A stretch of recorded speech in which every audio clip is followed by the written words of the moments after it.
Morning News Watch podcast brought to you by Head West Sub Stop. When you want a great sub, you gotta head west. The Head West Sub Stop. Can we cater a super sweet delivery for your office or at-home party? You bet your sweet banjo strings we can. For a complete menu, go to WTAX.com and click on the Head West Sub Stop icon. When you want a great sub, you gotta head west.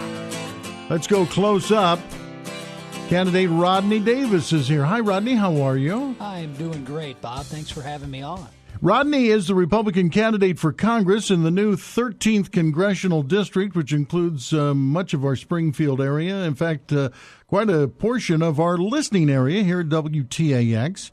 And according to Bernie Schoenberg in yesterday's State Journal Register, I'm sure you saw it, its headline, "Gloves are off in the race between Gill, Davis."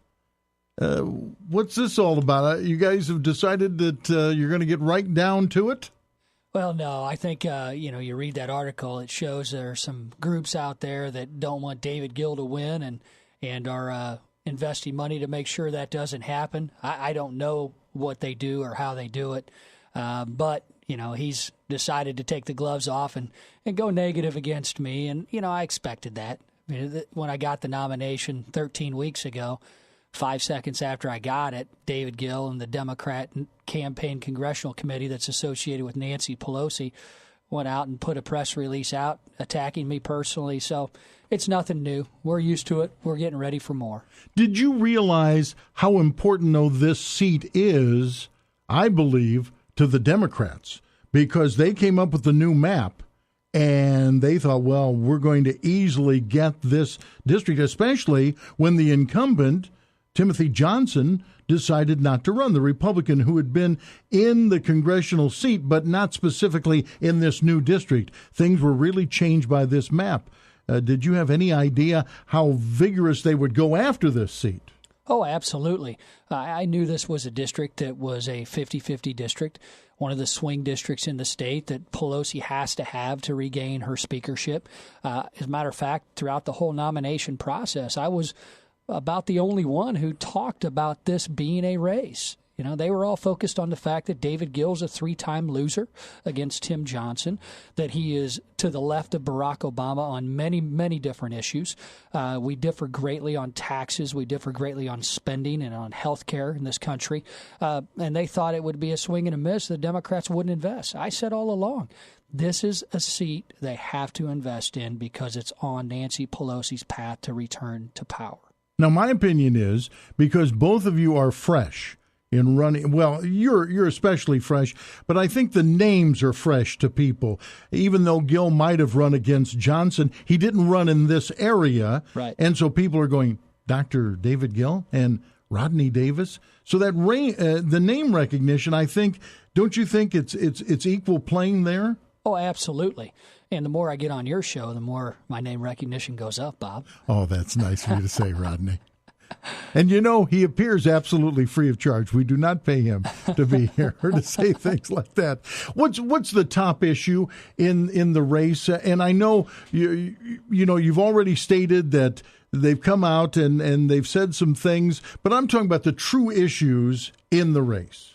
Well, what I hear constantly is the fact that small businesses cannot create the jobs that are going to be needed to bring us out of these economic doldrums we're in without the tax certainty and the healthcare cost certainty that they need to be able to make a long-term investment.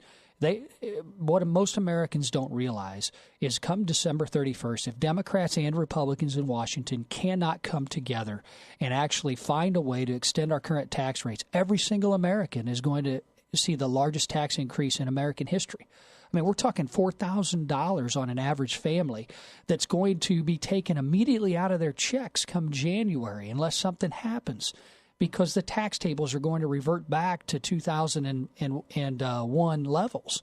So we're not putting enough pressure on both parties out in Washington, and I think small businesses are holding back their capital. They're holding back their investment decisions. They're not going to invest in equipment, inventory, and most importantly, people. And if they don't invest in people, we don't see jobs, and we see the unemployment rate continue to skyrocket. To campaign, is it as tough as you thought it would be? I've been involved in campaigns in the past, so the word tough I don't think is appropriate.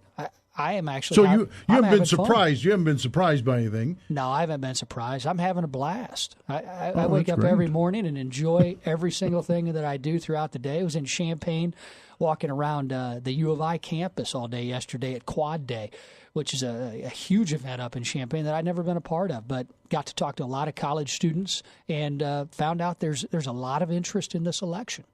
And if someone is interested in supporting Rodney Davis, should they go on the internet and get more info? Absolutely. Go to www.electrodney.com.